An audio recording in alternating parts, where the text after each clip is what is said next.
And now for something completely different, 2013's Reines, which translates to Queens of the Ring. I feel like I've reviewed this movie already. Oh wait, it doesn't feature China in a gangbang? Okay, let's continue. This is a French comedic chick flick from director Jean-Marc, the same production company that brought the world the Academy Award-winning The Artist and WWE Studios. One of these things is not like the other. I'm unfamiliar with how popular the WWE is in France, but good lord, do they have a boatload of product placement all over this movie. It's obvious that the WWE was trying to pursue an audience that might not watch professional wrestling by inserting their names and images all over the small comedy. But while the movie ultimately trumps all these things, it is a bit distracting to see the WWE imagery everywhere. The film also features tiny cameos from The Miz, CM Punk, and Eve. Also, WWE Studios maintains the rights to remake this thing in English if they so choose to. But let's get on to what the movie is actually about. Now, I only speak a little bit of French, so I wasn't able to follow with the film's dialogue,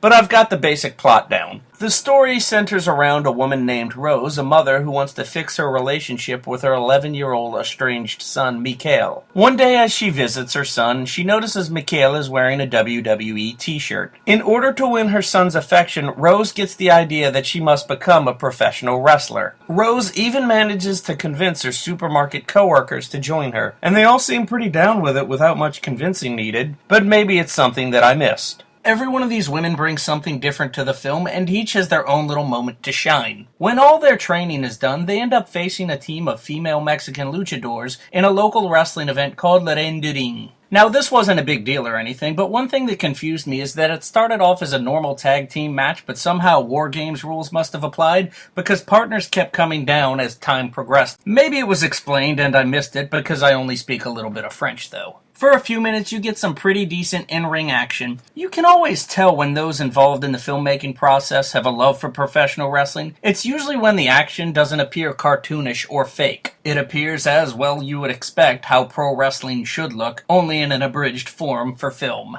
I'm not going to spoil the ending because I'm sure if this thing came out in the United States, the ending would change. I will give this film a bit of a recommendation as a curiosity to check it out if you don't mind foreign films, speak French, or manage to find it subtitled. Or if you have a girlfriend and want to trick her into thinking you're a bit cultured, tell her you want to watch a French indie chick flick one day and put this bad boy on. But if you're really interested, check it out, it's worth it.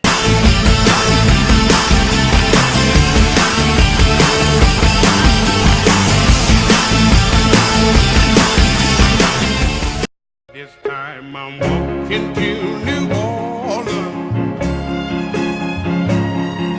I'm walking to New Orleans. I'm gonna need to parachute when I get through walking these blues. When I get back to New Orleans.